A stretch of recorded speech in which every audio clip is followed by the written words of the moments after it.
Hello students.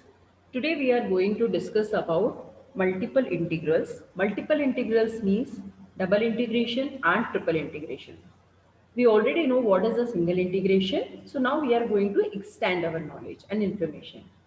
Double integration usually is used to evaluate area and triple integration is usually used to evaluate volume. Now let us understand how to solve the question. For that, let us first see the format. See, the questions will be of this format. When it is about the triple integration, suppose there is a function, okay, and we have three integrals, 1, 2 and 3. Now first see the limit. Now if you observe the limit, the first limit is a function of x and y, means it represents the limit of z. The second limit is a function of x, so it represents the limit of y. And the last limit will be the constant which will belong to x. So this is how you have to analyze the question and you have to follow the order. The variable which is having a constant limit should be treated at the end. Right? Let us see a question to understand it in a much better way. Look at this question. Now I have three integrals, right? The first integral limit is in terms of x and z, means it represents the limit of y. Second, it is of z, function of z, means it is the limit of x, and the last one is the limit of z. So what will be my order? Dy, dx and then dz. So first I will integrate with respect to y. When I am integrating with respect to y, x and z will be considered as constant. So what is the integration of x?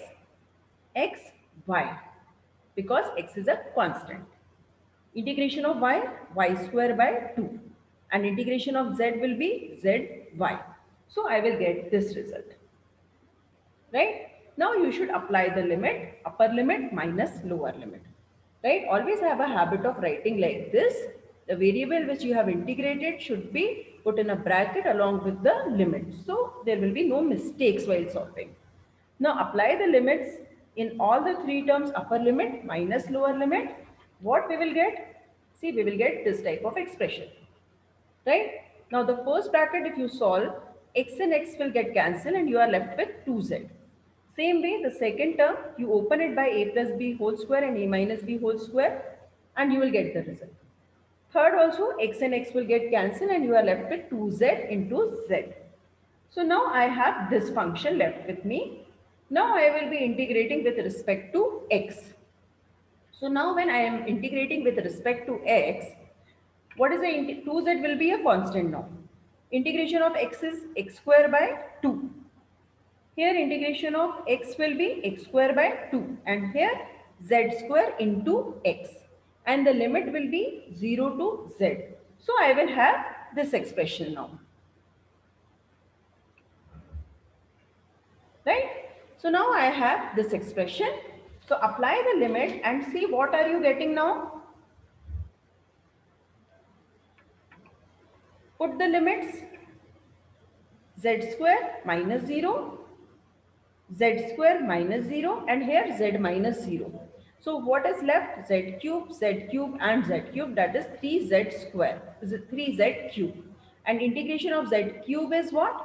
Z to the power 4 by 4. Put the limits.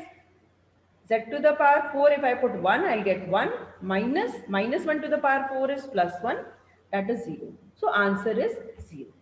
So this is how we have to solve the question. We have to decide the order based on the limits and accordingly we will solve the question. So this was the example of multiple integral.